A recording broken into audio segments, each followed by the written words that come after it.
ना मेरी अक्लो फहम बातें, फिर आराम से खुशी से गुलामी कीजिएगा। अब जाने देना भाई साहब, रोजाना एक नया तमाशा है, रोजाना एक नया तमाशा। आहिस्ता आहिस्ता लोग सब भूल जाएंगे।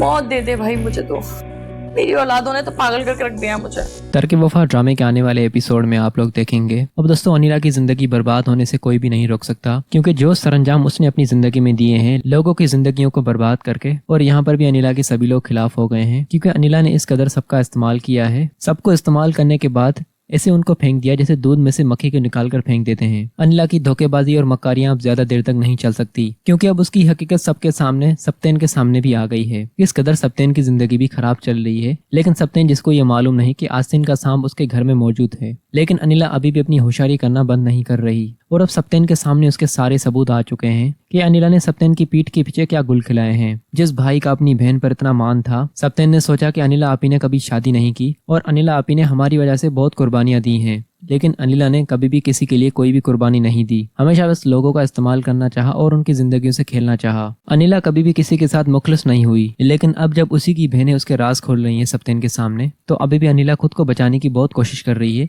कि किसी भी तरह मैं बच जाऊं और मेरे ऊपर जो सब लोग इल्जाम लगा रहे हैं ये सारे इल्जाम मैं इनके ऊपर डाल दूं, ताकि मुझे किसी भी तरह की कोई भी तकलीफ ना पहुंचे और सप्तेन के सामने इन सब की हकीकत आए। लेकिन सप्तेन अनम और सजीला को अच्छे से जान चुका है कि अब उन दोनों की नीयत बिल्कुल साफ हो चुकी है, और अनम और सजीला की बातें सुनने के बाद सप्तेन ना चाहते हुए भी यकीन कर लेगा। लेकिन यकीन करने के बाद सप्तेन का दिल टूट जाएगा, और सबसे पहले उसे ये रियलाइज होगा कि उसने मरियम के साथ कितना बुरा किया है। मरियम को क्या कुछ बोला उसने ये तक नहीं सोचा कि जो अल्फाज वो मरियम के लिए इस्तेमाल कर रहा है, कल को यही अल्फाज उसके ऊपर भारी पड़ सकते हैं। और आज अनिला की वजह से सप्तेन का सर शर्म से झुका हुआ है, क्योंकि उसने जज्बात में आकर और अपनी अनिला आपी पर भरोसा करके मरियम को तलाक तो दे दी। लेकिन अब जब उसके सामने सारी हकीकत आई है कि असल गुनहगार कौन है, तो वो अपने किए हुए फैसले पर बहुत पछता रहा है। अब अगर मरियम चाहे तो उसके साथ रुजू करके उसके पास वापस उसकी जिंदगी में आ सकती है, लेकिन इस बार मरियम को चाहिए कि सप्तेन को उतना आसानी से माफ ना करे, क्योंकि सप्तेन बहुत अंधा हो चुका था अपनी बहन पर भरोसा करने के बाद। उसे लगता था कि मेरी आपी कभी भी गलत नहीं हो सकती और ना ही मेरे घर वाले। लेकिन सप्तेन के लिए काफी शॉकिंग न्यूज है कि उसकी जिंदगी जो बर्बाद हुई है वो उसकी बहन अनिला आपी की वजह से हुई है। हकीकत जानने के बाद सप्तेन पुलिस को कॉल करके और अनिला को पुलिस के हवाले करवा देगा।